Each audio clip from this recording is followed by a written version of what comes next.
What have you done? Kerrigan, the die you cast. This is the last day. Your swarm darkens the sky of any planet. Forget Minsk. Forget all of it. What have you When we are done here, I Kerrigan. will return to my people and accept their judgment. Command, we've found Kerrigan. She's holed up in a Zerg base. I made my peace long ago.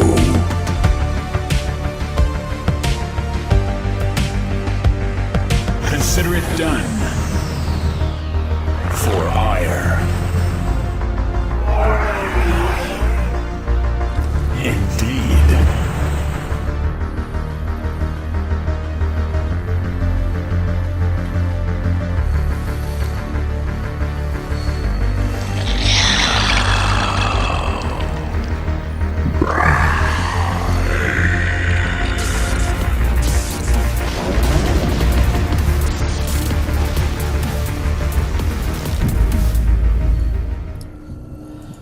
Hello everybody, my name is Hyper Turtle. We are going to be watching a couple of 2 vs 2 FSL replays.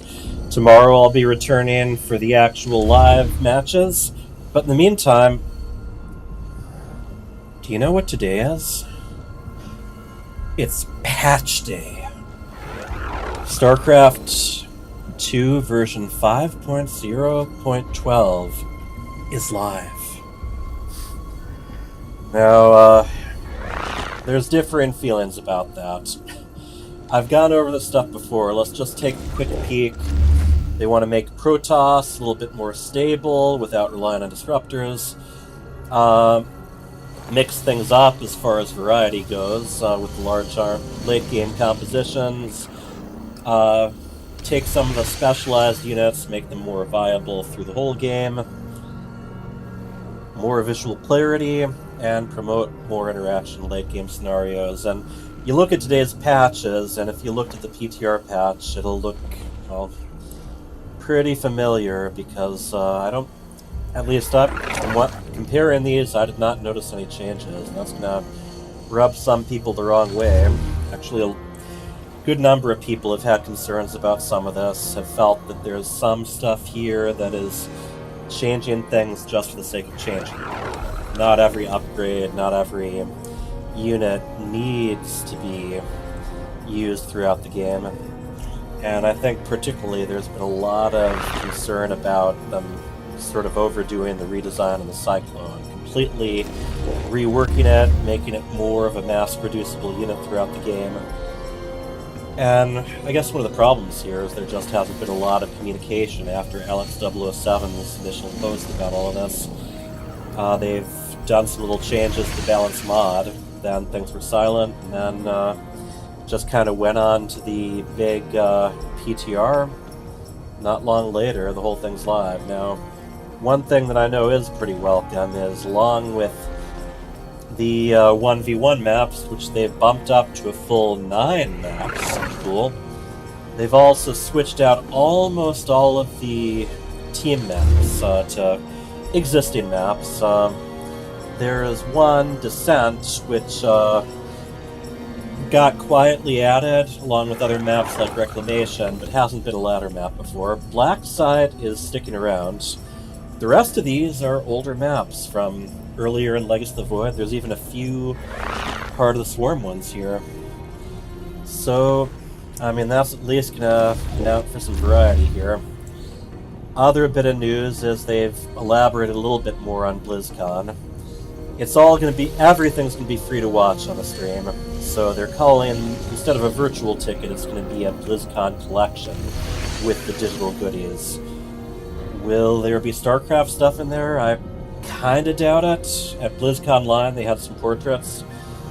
I mean, you look at this whole thing, there is a Kerrigan cosplayer in Community Night, and that's pretty appropriate since the community has been handling most of the management of StarCraft in recent years. But other than that, this is all, Warcraft, Diablo, and Overwatch. They are going to be focusing quite a bit on the mobile game, not Warcraft Rumble. Yeah, Warcraft Rumble, I think is what they're calling it. They got rid of the Arclight in it. There's probably going to be a new World of Warcraft expansion announced. They might make an official announcement for the survival game, which rumor has it is going to be called Odyssey. And since the logo for it is apparently a green book with a big letter O on it, as well as a key, yeah, it's probably accurate, but I don't know. I'm going to be taking a look. I hope that there's at least going to be some digital goodies, but I doubt it. Since the Broodlord figurine earlier in the year, there have been no StarCraft or Heroes of the Storm licensed merchandise at all, not even San Diego Comic-Con, so I might not be paying much attention. Chris Metz is back.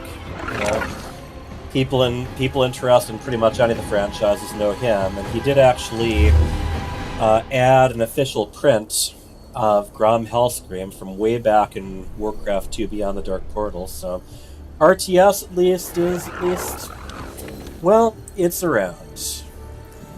Beyond, mostly Warcraft, and that includes, they might even have some future plans for Warcraft 3 now that the studio that they outsourced it to is up to date. Anyway, enough news. Enough speculation, enough negativity.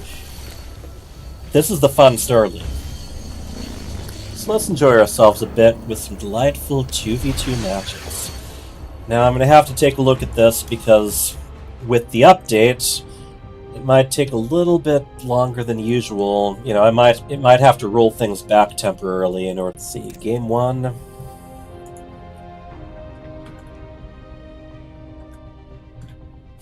Yep. Okay, here. So it will be disconnecting me while it plays on the old patch. This is going to be, I believe, the team of Valhurt versus Anito.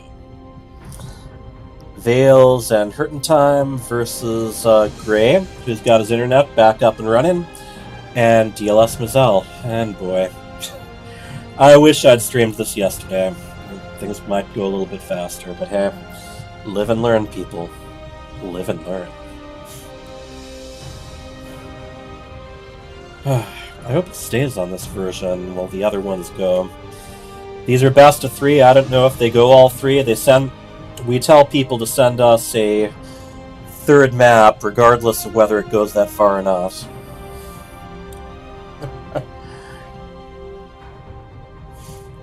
Yeah, to answer the question, yes, there's this one. There's also Cyan Kitty versus Polaris. So that one's going to be family versus family in another one of those.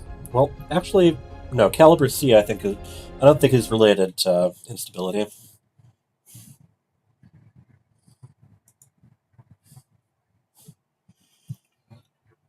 First map will be Heavy Artillery.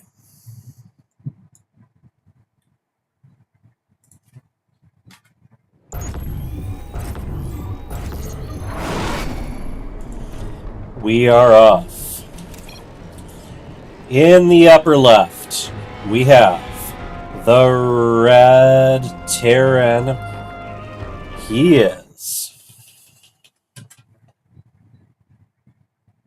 Oh, come on.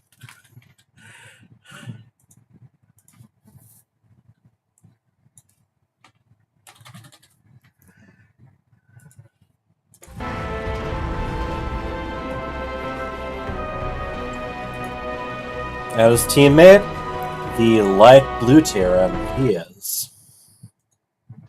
Hurting time.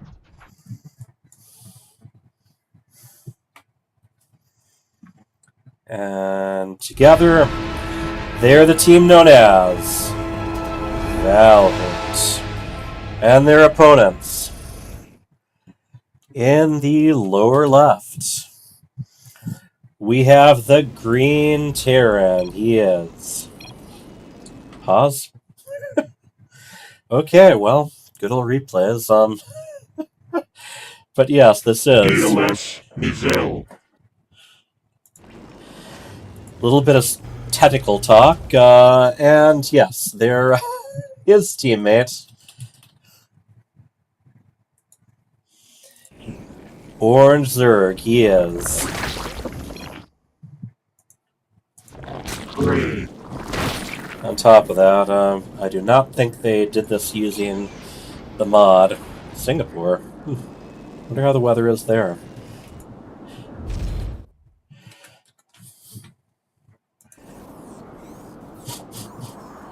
Can EU even log in? Is that Laughing Out Loud or League of Legends? Hell no, ha. Okay, I'm assuming that's Laughing Out Loud then.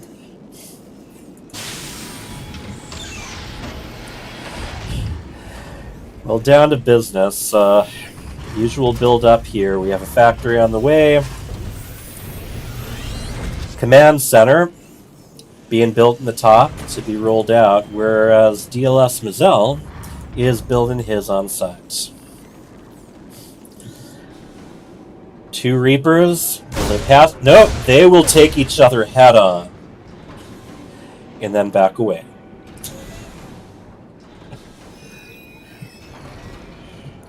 Oh man, I think some of the settings reset too. Sorry about this. It gets weird when it's going to a previous version. Server and replay. Let's try it like this.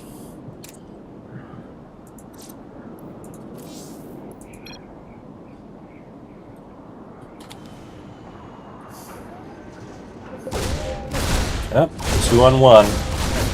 Got 3 colors of Reapers down, fighting each other.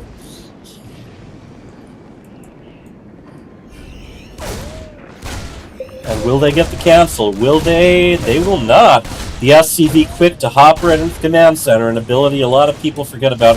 SCV is ready to greet him, but he slips right through him.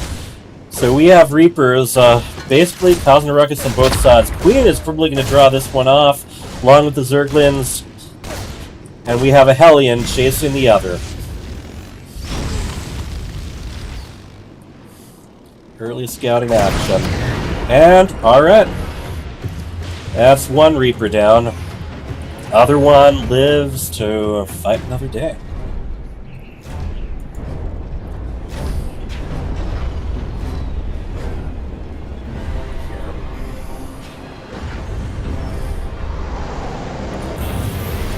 None of the settings took.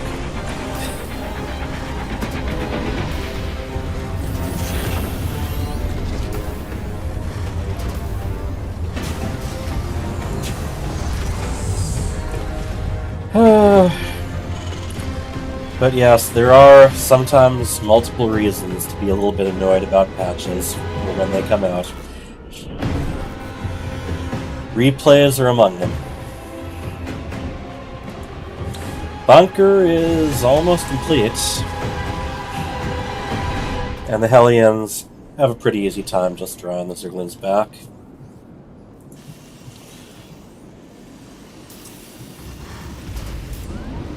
Now, Hurtin' Time looks like he's going the mech route. Whereas, let's take a look around here. Honestly, well, they're both getting a variety down. I think Vales is going to be more bio. Remember, it is every Tyrann's right to ignore bio and just focus on their mechanical units. DLS heading out for a drop. Looks like there's some guys here already for him to pick up. Zergling's hanging out here, but they're not going to do very well against the Hellions. Medevac might have avoided detection. Roaches and Corruptor. Roaches and Ravagers going to do a little bit better against the... A little bit better against the Hellions. So they are doing a distraction. Those Zerglings aren't going to accomplish much on their own, but they will keep the attention away for this Widow Mine drop. Couple of mines down now. There goes an SCV. Vale's just doing some cleanup. Sneaking another Widow Mine down. Naturally, definitely not doing as much splash damage as I usually expect. Granted, for some reason it's also not showing the health bars, so... Do this? Yeah, there we go.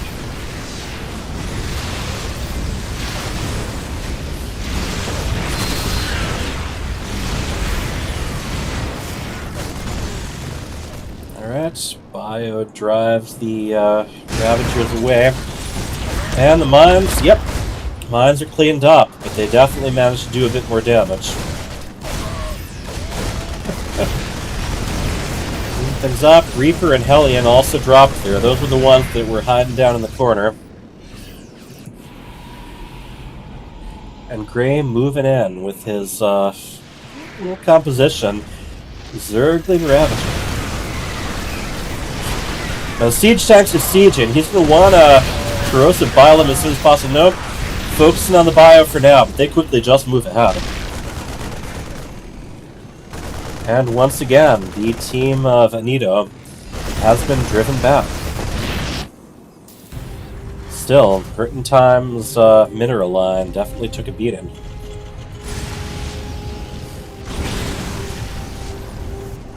Here we go, literal uphill battle.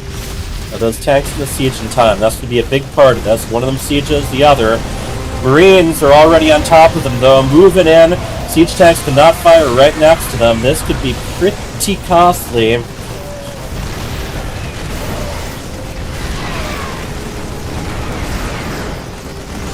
Team of Valherd getting a lot of damage done between the Marines and the siege tanks. There they are, just pounding away on that hatchery. Alien Speed started to research, but is pretty far from done. Liberators are going to be on the way from the team of Valhert. And Anito has been very driven back.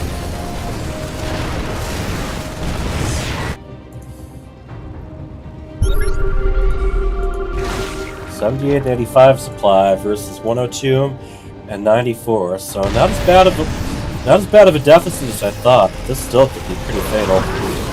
Siege tanks are planning down, there just isn't as much chance there. They cut things out so that the oh, and look at those liberation zones, classic. One tank goes down. Another one's firing, and here come the Banelins. Speed is just about to finish, but they are already taking damage. The Marines stimming and charging right in, supported by Hurtin' Times, Liberators, and Siege Tanks. This is not looking good, although, gotta say, the Bio is pretty beat up between the attacks and the stems. Another Siege Tank is going to start attacking them. They have driven back a couple of bases. The orbital has landed over in that expansion, but there is nothing mining it. And look at these Liberators just pounding down on anything that tries to get close to groundiness. And we have a GG.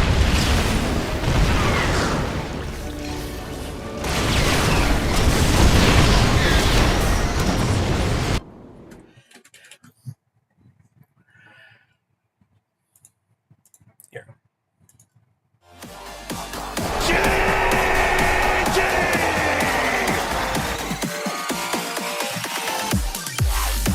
Alright. Valhert weathers the storm.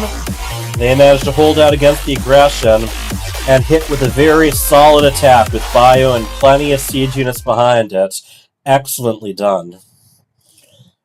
And let us see what the next one will bring. Hopefully it keeps the setting. I haven't had to deal with this before. With previous replays on a new patch.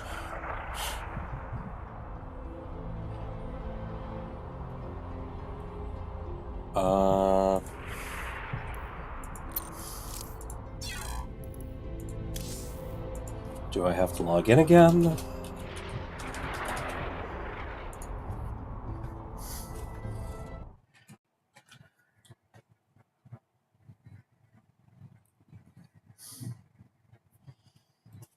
And can I just keep playing off like... Nope, it drags me right into the online version again. Oh well. Let's see about Game 2, which is going to be on Emerald City.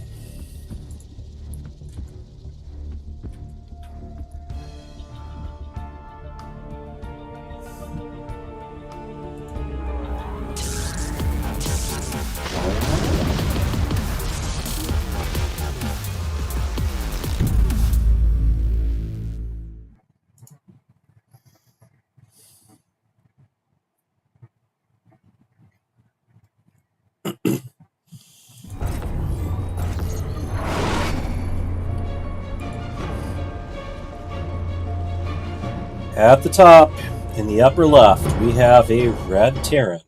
He is... No.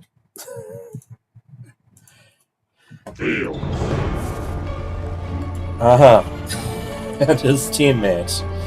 The light blue Terran, he is. Hurting time.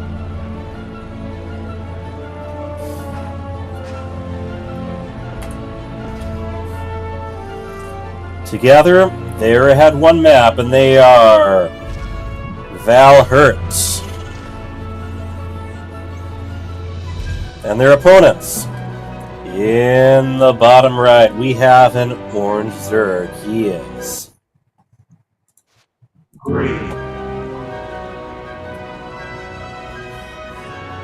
And his teammate? The green Terran. He is. DLS Mizel.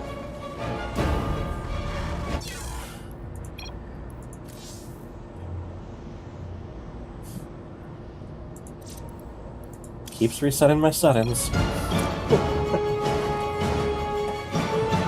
And let me see if I can at least do this.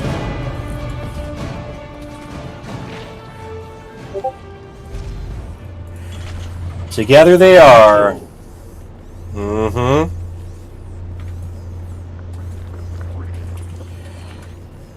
Alright, what we got?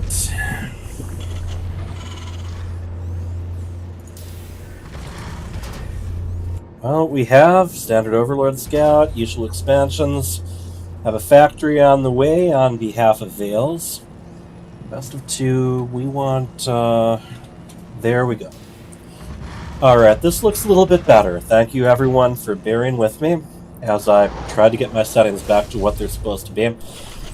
Once again, the team of Valhurt showing some caution, building up on the high ground as far as command centers go.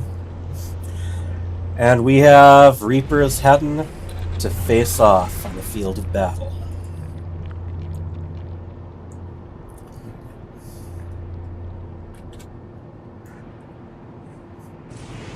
Oh, look, are they gonna pay any heed to each other? I do not think they will. They got a job to do, and they're gonna do it.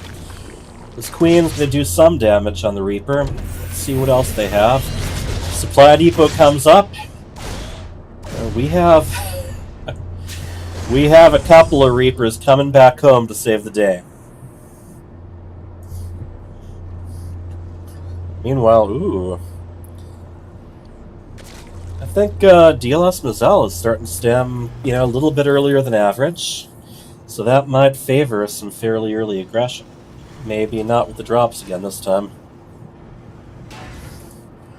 Overlord just checking things out. And yeah, I think Anito seems a lot more comfortable just throwing caution to the wind, not only building the command center on site after starting STEM, but they are taking the gold. Now bear in mind, this time around, not only will the 1v1 maps be shifting, but these ones will too. We are going to be sticking what we already started the season on. The balance changes, however, well, people are going to have to adjust to those very quickly tomorrow.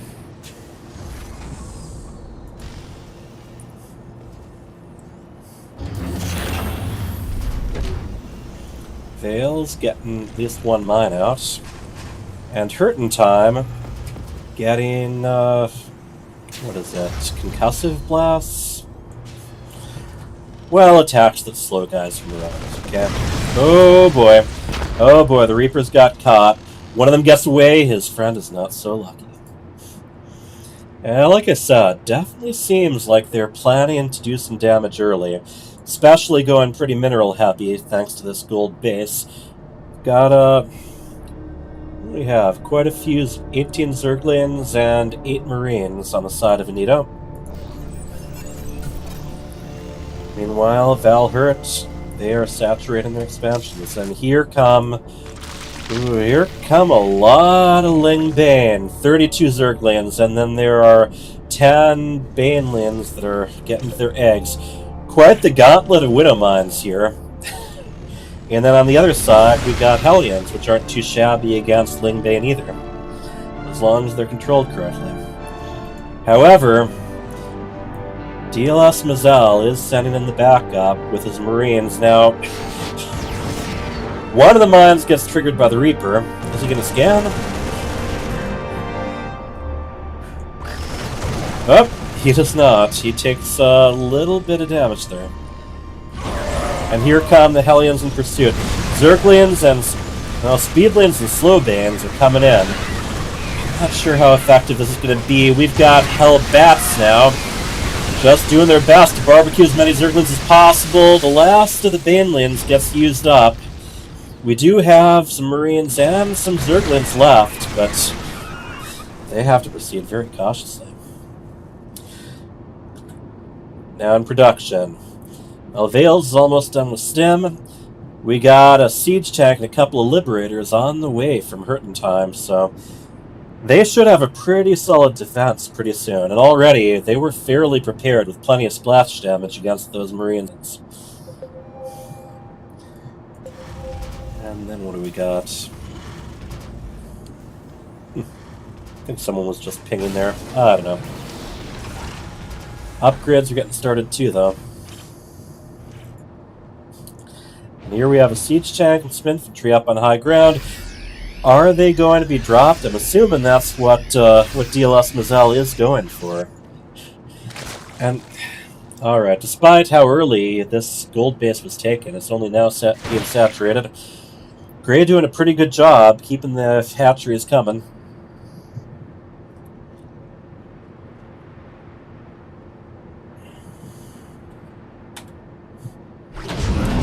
So far, no attack or armor upgrades have been completed, but there are some on the way.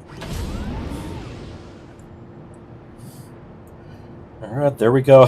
That Liberator is going to see them, and is it just going to fly? Yeah, it's just going to fly by, but I mean, that does provide some alert.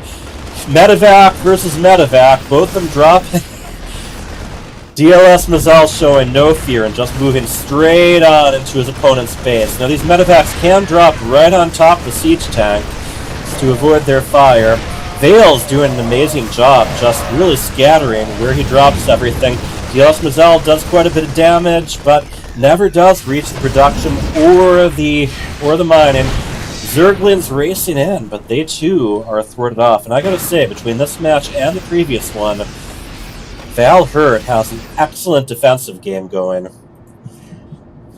And that's double Terran for you. There's always plenty they can do. What do we have here? Bio clashing against each other, and now DLS Mazel has the numbers advantage. And if this is anything like previous times, Grey is going to be looking for an opportunity to hit anytime they're trying to defend against Mazel's army.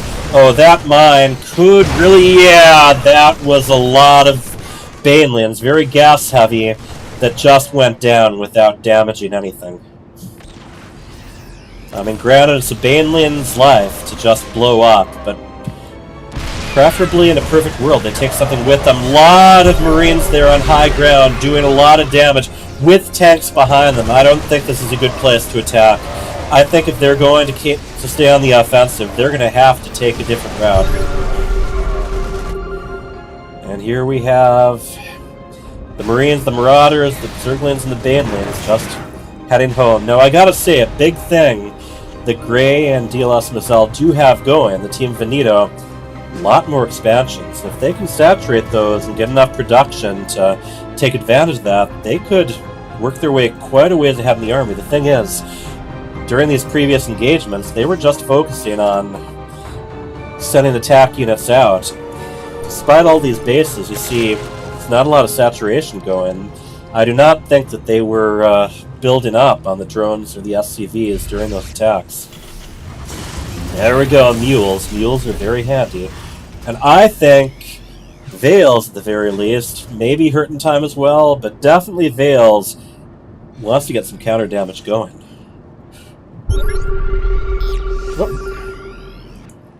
Alright. Vales' base being scanned, but I don't think that's going to mean much just yet. Now we have all of that Marine Marauder, Mine, and Medevac supported by Hellbat, Liberator, Tank. This could be a very deadly combination, and Vales and Hurting Time definitely have a supply advantage here. This is very much like the previous match. If they manage to get a good foothold, they can do a lot of damage very quickly, and they can easily take care of any units that try to go after them. Splash damage all over, liberation zones, and the Marine Siege, and they could potentially make very short work of the Saturate.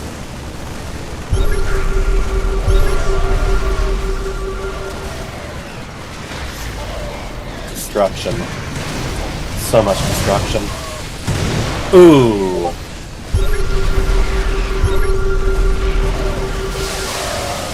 Yeah, I don't think that there's much that the team of Veneto has that can drive this back any further.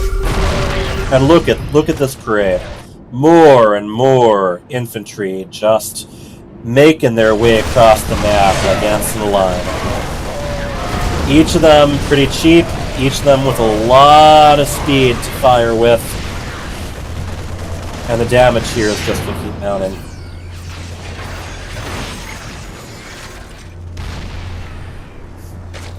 Some defenses do go up, but look at this. Even though the frontal attack is getting a little more difficult, we have Liberators setting up zones to, at the very least, keep the workers from mining. And look at more and more units, all with the letter M in their name. Classic Terran, classic MMMM. Just go in there and erasing the enemy bases.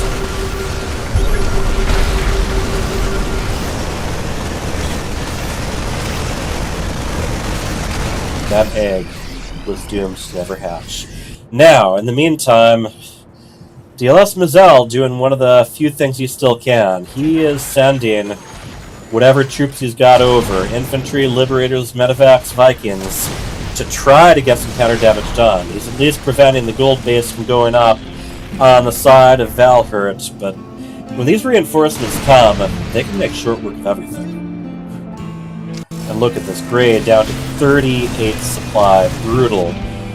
Look at, there's even a Marauder and a Viking. Two Marauders and a Viking still doing damage at DLS Mazel's base. DLS Mazel, I mean, he's got more supply than his teammate, but nowhere close to what either of his opponents have.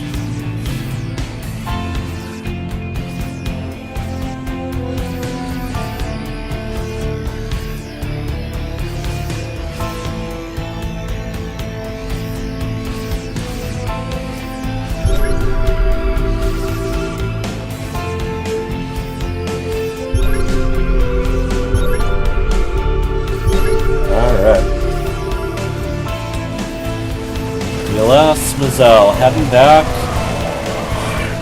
I mean, he's got high ground, but he is forced to keep falling back, and those stemmed Marines are not going to take long to catch up. We have Thors, we have all kinds of firepower. Hurting Time and Vales both close to maxed out. And those defenses just aren't going to hold up very long. We have the GGWP.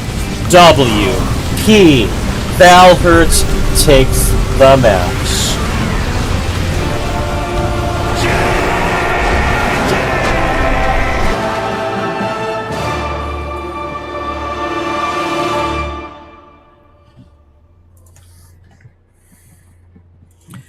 And there you go. Two very similar maps there. Both cases, Anito hitting hard early on.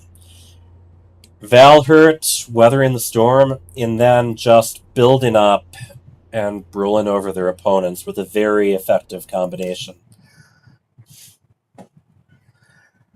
So that is our first 2v2 match. A couple of quick notes.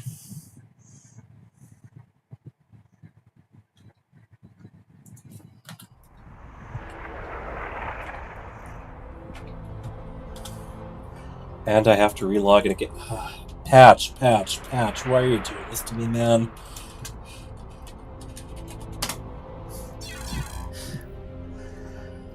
It's the way the game's got to be played, or at least the way the game's got to be watched.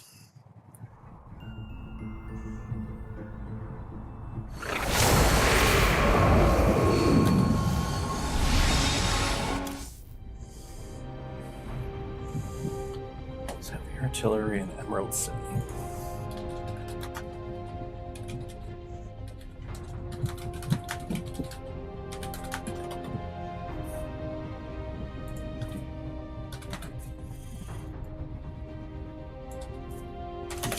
Alright, our next team match will feature the father-daughter duo of Cyan Kitty versus Polaris, Instability and Caliber C. And it's time to make my way through all these prompts about it disabling the online services while I play. Time.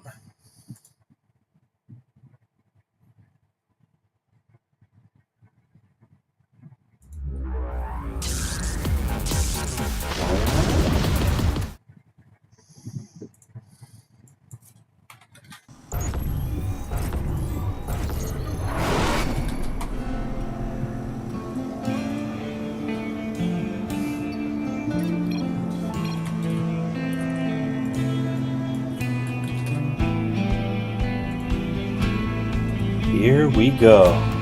In the upper left, the light blue Protoss, he is.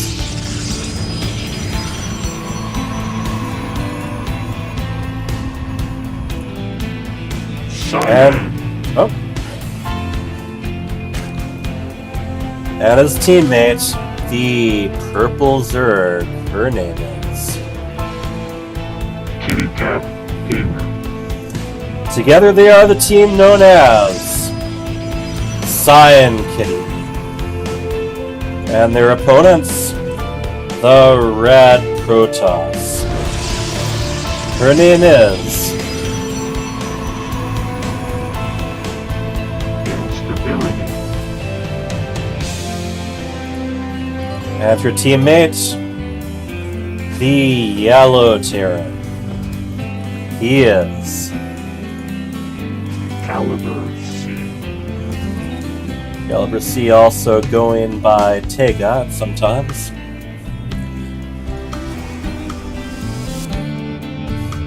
So we have Cyan going in for the early scout. Instability ready to expand already. Let me just see something.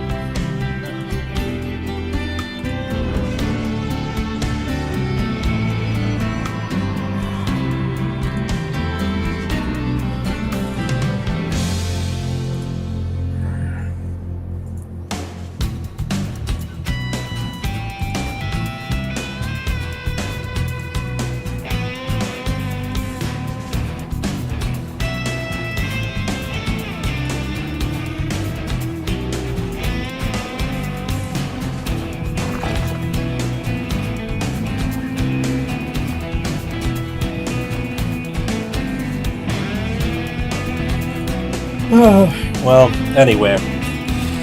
The team of Caliber C and Instability, by the way, is called Blitz. I don't think I missed much there. We have the usual expansions. Instability may be going for a block. Seeing if she can stop Signs from expanding. Nope. No, she just moves along after she's seen what she wants to.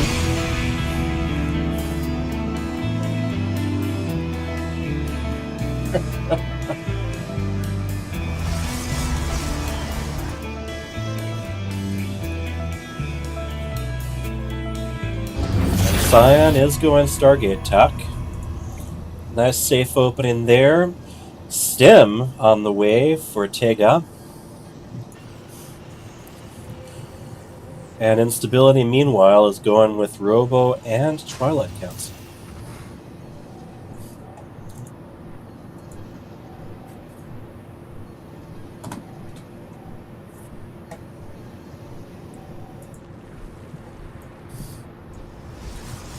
So far, Kitty Cat Gamer has 12 Zerglings. She is known to share control with Cyan, pretty much.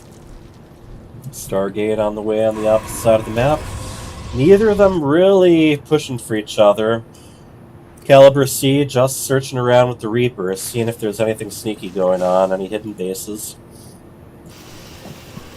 And just the usual saturations for the moment.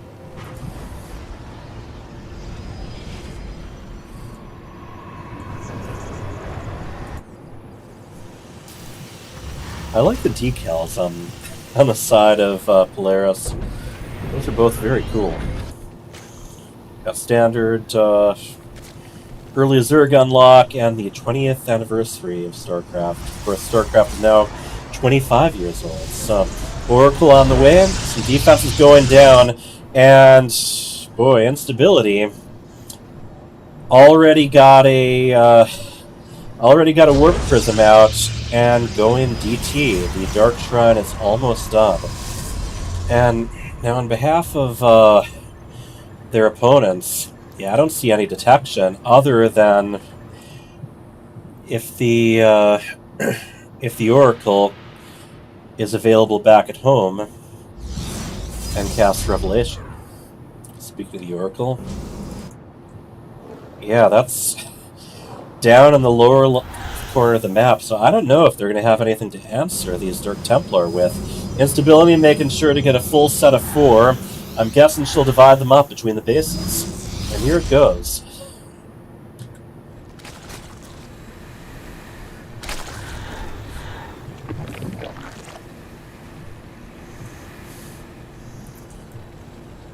Carefully sets the Dark Templar down inside of the side blockers. Still holding on to 2 of them for a special occasion. But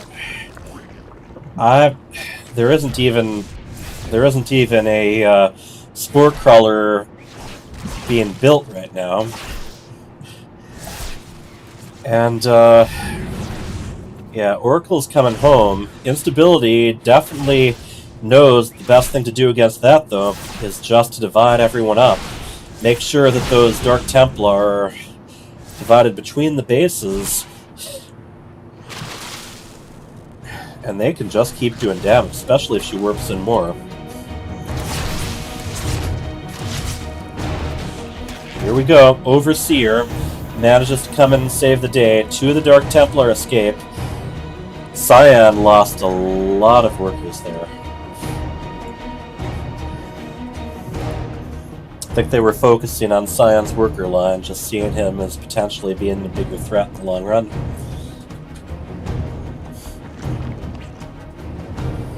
And Kitty Cat Gamer going the Hydralis route. I still don't have any detection up. Well, okay, there are some cannons going on now. But I would definitely suggest that Kitty Cat Gamer put down some spore crawlers.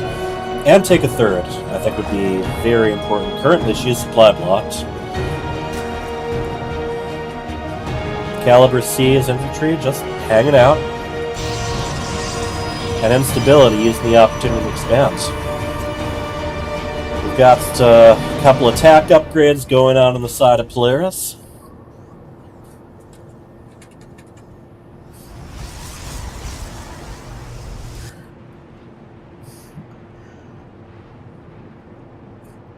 And it looks like they're pretty confident.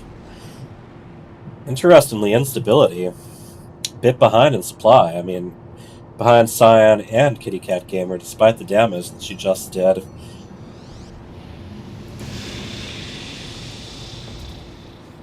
And she's got 33 workers. Despite all those workers he lost, Cyan has 45. So economy is probably going to be a big focus right now.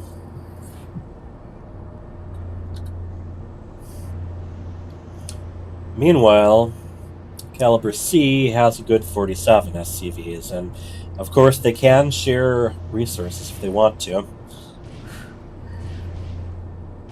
Caliber C is getting itchy, moving the bio ever closer to the enemy. And Kitty Cat Gamer, well, she's just got 35 words, actually. So, I think all around, there's definitely room for some more mining. Look at these powerful units, though. Archon Immortal with Zealots in the front. Classic combination that goes way back.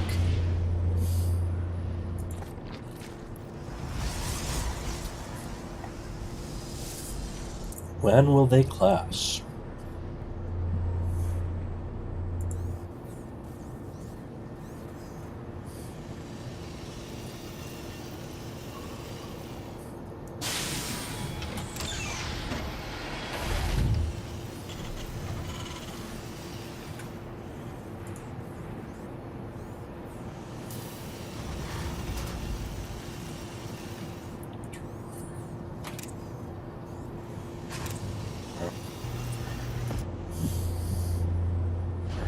They are definitely be taking the offensive here.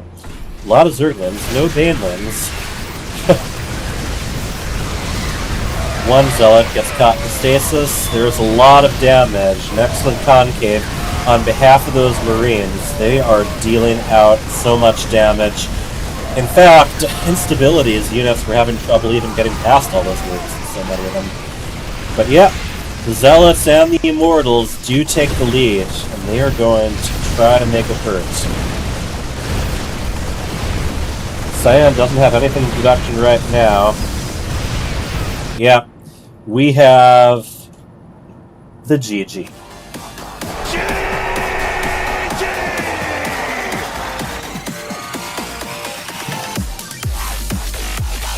Pretty dominant on behalf of Polaris. They did some really good damage to Dark Templar. They kept building up, and they hit their opponent's superior army. Pretty straight. And here. Let's see if I can get in with the...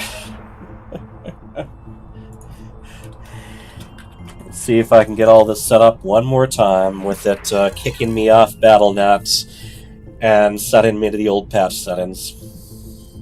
Thank you to everyone joining us. We're going to have a bigger production tomorrow with live games. So. And that will include both team and 1v1. Kitty. First map, Walter Scallion.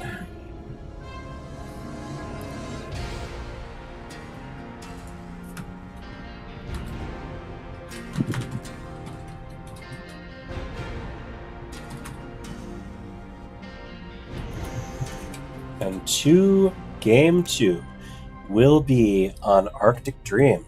Yikes. Arctic Dream, of course, the map with the most distance in between you and your teammate. Separate ramps, too, so definitely a map that can favor some strong early aggression.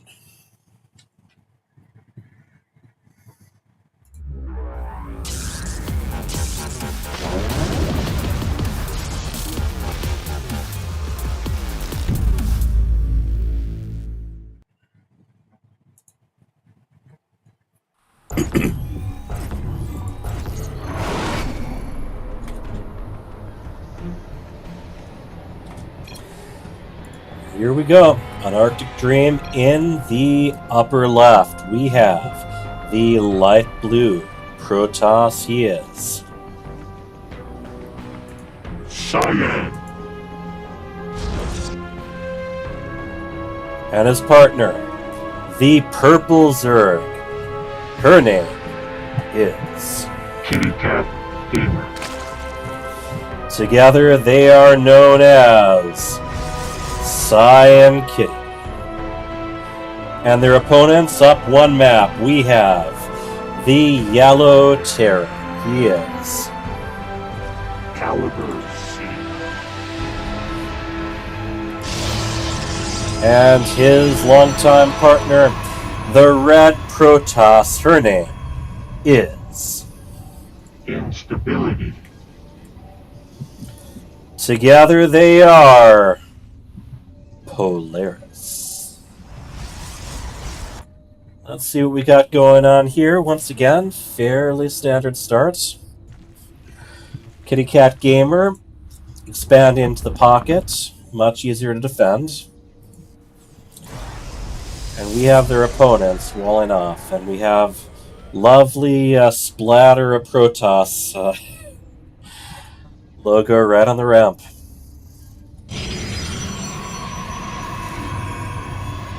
Instability is probe, getting a look inside. Cyan's probe not liking that, but actually be able to get a little bit more damage than usual. Still, I don't think that probe's in any danger. Meanwhile, Cyan does the same thing, slips a probe in to get a look around. And as I said, these are separate ramps, so scouting, you gotta kinda choose one to look at, usually, before the other manages to finish well enough. Lots of Zerglings on the way on behalf of Kitty Cat Gamer. She's got 6 out and another 6 in production. And Cyan, yep, here comes the proxy, so it's a lot easier to isolate one opponent from the opposing team, and even use their own ramp against them once their partner comes to help. I think that's what they're going to be trying for.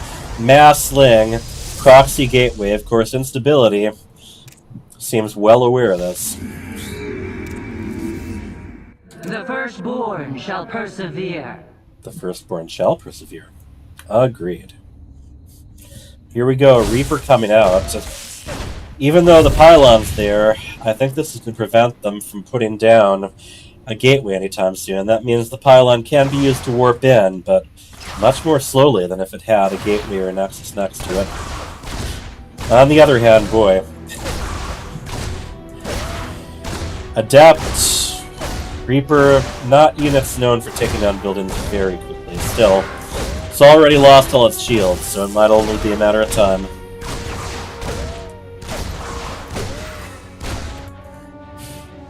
Adept, little bit bogged down in the slow zone, but she's going to keep on running.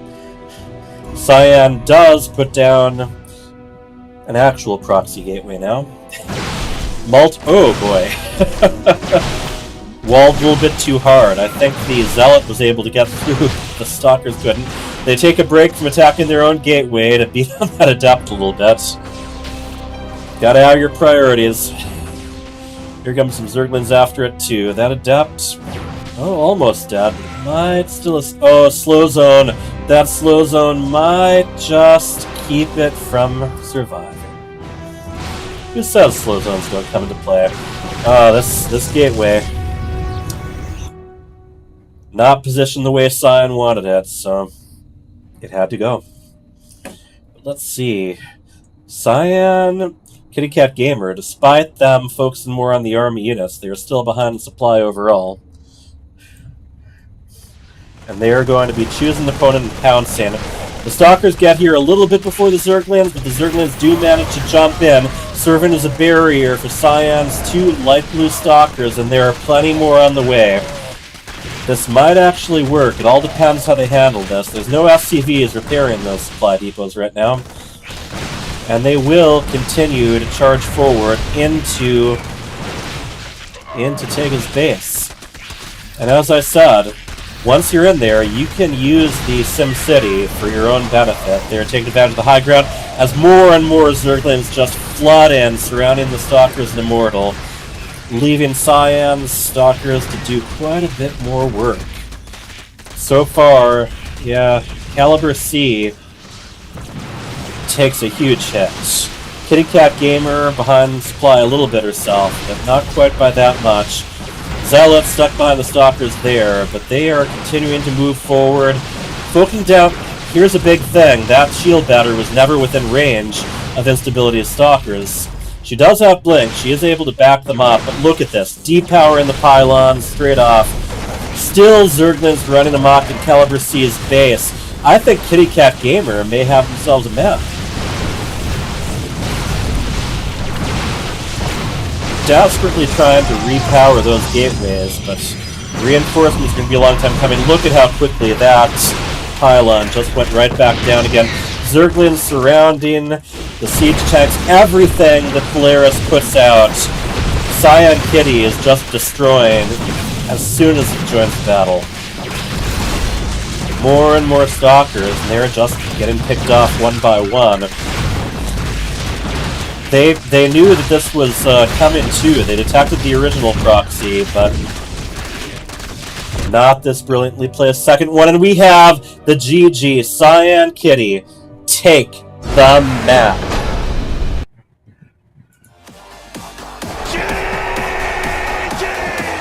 Alright, we got ourselves a series here. I'm always glad to see that. Cyan Kitty really stepping up their game. And for the last time tonight, I'm going to get kicked out of BattleNet, switch to the previous patch, and then sit back and watch the magic.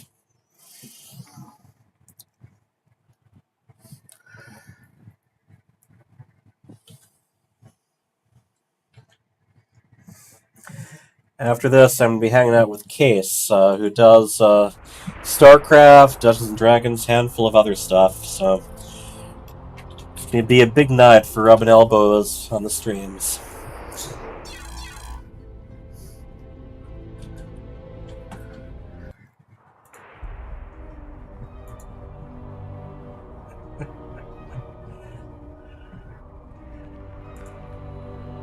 Live.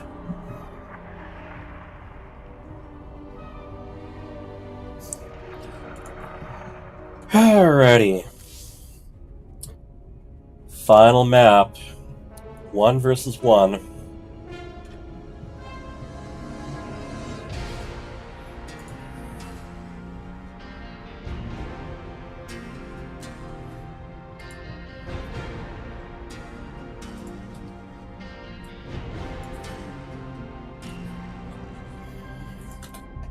And the last map will be Emerald City again.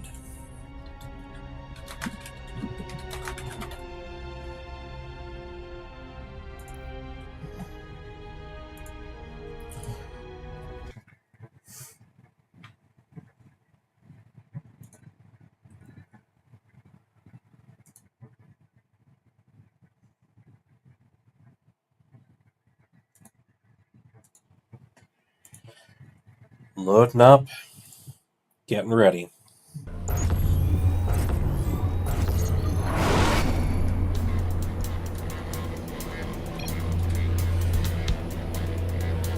We are tied. In the upper left, tying the game up, we have our light blue Protoss, and he is. And his teammate, the purple Zerg. Her name is Kitty Cat Gamer. And together, they are Cyan Kitty. And now, their opponents in the lower right toss. Her name is Instability. and her teammates. Once again, the Yellow Terran. Let's hear it for. Caliber C. Together, these fierce warriors are known as Polaris. Alright, we're gonna see how things go. Definitely Cyan Kitty found a lot more success with early aggression. However, divide and conquer isn't as much of a thing here.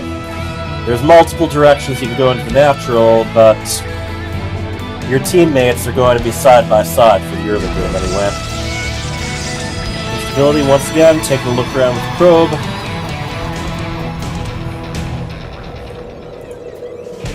Kitty Cat Gamer doing some pretty good timing with the spawning pool and the hatchery. And both Instability and Caliber C are expanded.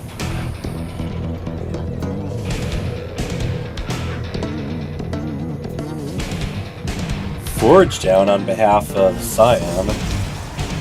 Now that's after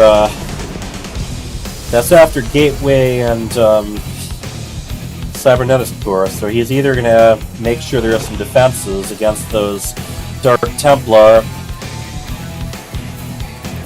or, hey, possibly start the upgrades early. So we are seeing something very similar to last time. We have a proxy forge. Oh, is this going to be... I'm not sure what's going on here, because, well, for one thing, usually if it's a cannon rush, you see it very early. You usually have the probes starting to put pylons down in the enemy base even before there are any attack units to defend. Well, Cyan is sending another probe over. Let's see what he does with it. Instability has once again... yep. The proxy forge has been discovered.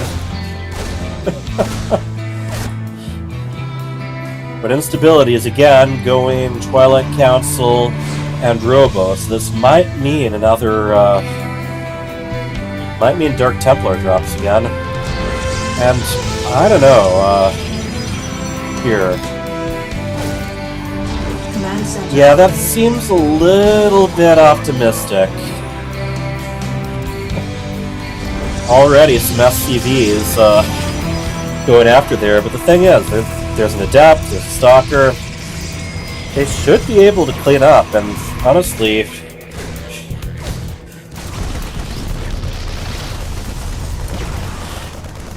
these are all pylons, though. No cannon. I wish we could do interviews for this one, so I could get a better idea about exactly what's going on. I mean, he's definitely keeping his opponents busy, but those pylons all completed. So it's wasting time, but that's money that there isn't even going to be partial refund for. We have four Marines that are going to be surrounded by Zergling's. Kitty Cat Gamers, Ling Floods are just getting brutal. I don't know how much there is to defend against this. Most of the enemies they're dealing with fire fairly slowly.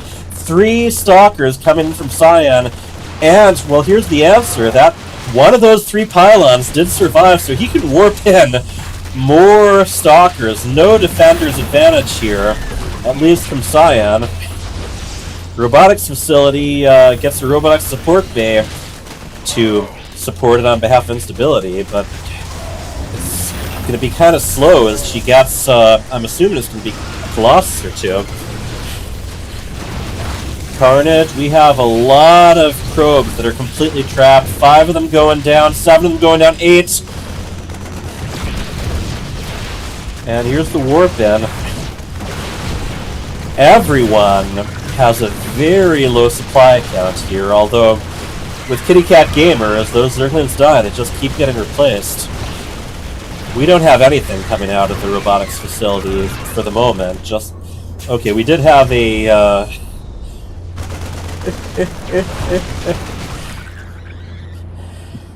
we did get a nice Immortal. Yeah, I don't know if he was intending to put any cannons down, or whether he very intentionally might have let them see that forge, so that they might have overreacted. I don't know. I don't know what his plan was. I don't know how much of that was him having to improvise afterwards. Now, here's the thing, though. Instability and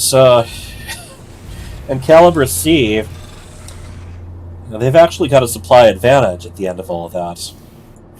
Still, a lot of workers were lost. And Cyan Kitty is not wasting a lot of time before the second attack wave goes. I'm just curious. 24, 32, 21. Yeah, fairly low worker game on all accounts. Some because they didn't make many workers, some because they lost quite a few of them. And here we go again. Oh, that's a lot of Marines. even without a bunker, they should be able to do quite a bit of damage and just focus those stalkers down. Look at that blink. Manages to get a bit more in. Cyan does have plenty more stalkers on the way, but he thinks better of it. Everyone's going home, including the Overseer and the Warp Prison. So I would call this a pretty scrappy game. However, throughout all of this, I mean, that first attack did a lot of damage. That second attack barely did any. Instability and Caliber C have a supply advantage over both their opponents. So they have to figure out, Cyan Kitty has to figure out how to follow this up. We do have a Colossus for some nice splash damage against all those Zerglings.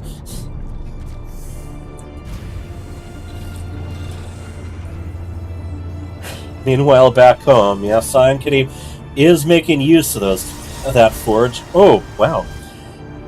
There, you got the unpowered forge, which is still good for allowing you to make cannons, but he has his backup forge here, which is currently researching attack. The rush is over. Cyan Kitty are both expanding, but then so is instability. That's a decent number of Marines. We have 26 of them. And there's that gold. And there's that forge. Not on my side of the map, says Caliber C. We're the cleanup. Very wise on instability. Send an observer out to just get a look at what they're up against and whether to expect another attack anytime soon. Alright, everyone. Pour one out for the forge. I'm really worried about this gold base. If that does get down, get saturated, well, Polaris is going to race even further ahead in supply. Oh. Good on Cyan. They did get rid of the observer, at least. And yeah, they're not taking any chances. They're making sure that they have some detection. Everyone.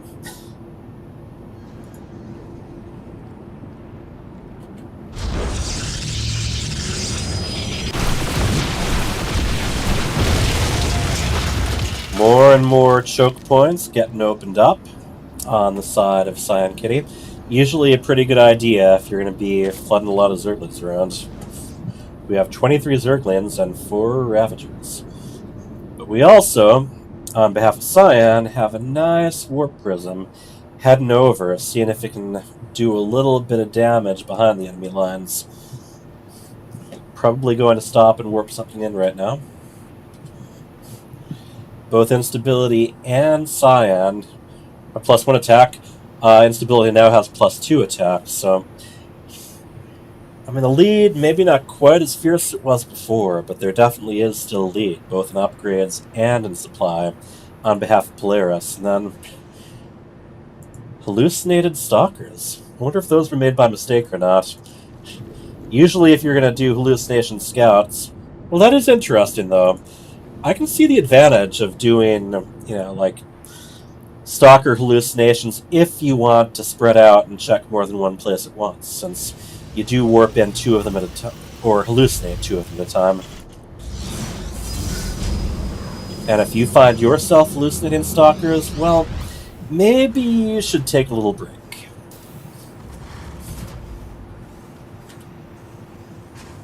Cyan does have charge, so... There they are, ready to intercept any expansion.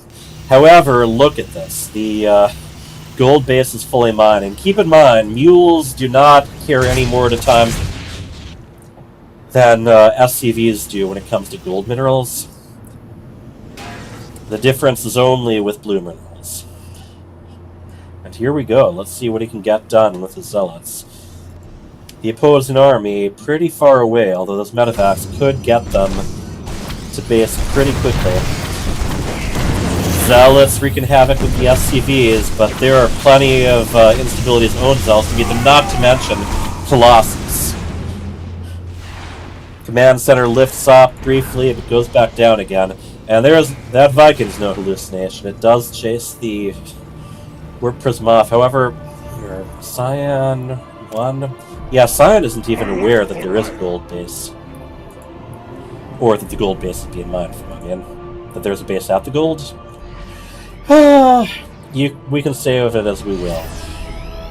Instability, halfway done with the Dark Shrine, and almost to +3 weapons for her ground units.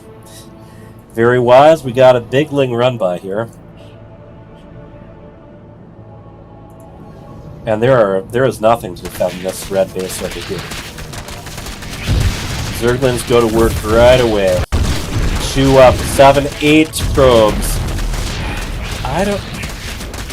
Will they be able to get it down? The thing is, there's only so many Zerglings can attack at a time. Yeah, they're gonna have to leave. Still, the armor damage was permanent, so it's a very real possibility that she can swing by and just finish that off. And while Cyan heading on with the Gateway Army, including being backed up by High Templar, which are lagging behind a bit though. And there we go. Now he knows there's a gold base, and I don't think he's going to let it keep mining very long. We have a clash in the middle. Kitty Cat Gamer, oh look at that. The Zerglings, the roaches just being funneled through that choke point. That costs her so much. Cyan he takes down the gold base, and I don't think that was a cancel either, so that command center prevented and does not get the partial refund either. Zergling's hanging out here, but there are 2 armies heading towards them. They might want to charge the other direction. Nope. My life for ire indeed. Oh, look at that. Storm right on that ramp, right on that choke point, covering Cyan's escape. Kitty Cat Gamer a little bit behind the supply, but then again, so is Caliber C. Wonderful storms going down. Oh, that one. I love these storms. They are hitting so much infantry. However, they're not going to be as effective against these Stalkers and Colossi. And Cyan's army is just getting battered, while Instability is still at 156 supply. That is more than both members of the opposing team combined. Back home, Dark Templar killing all these workers, and we have the GG. Polaris wins the series.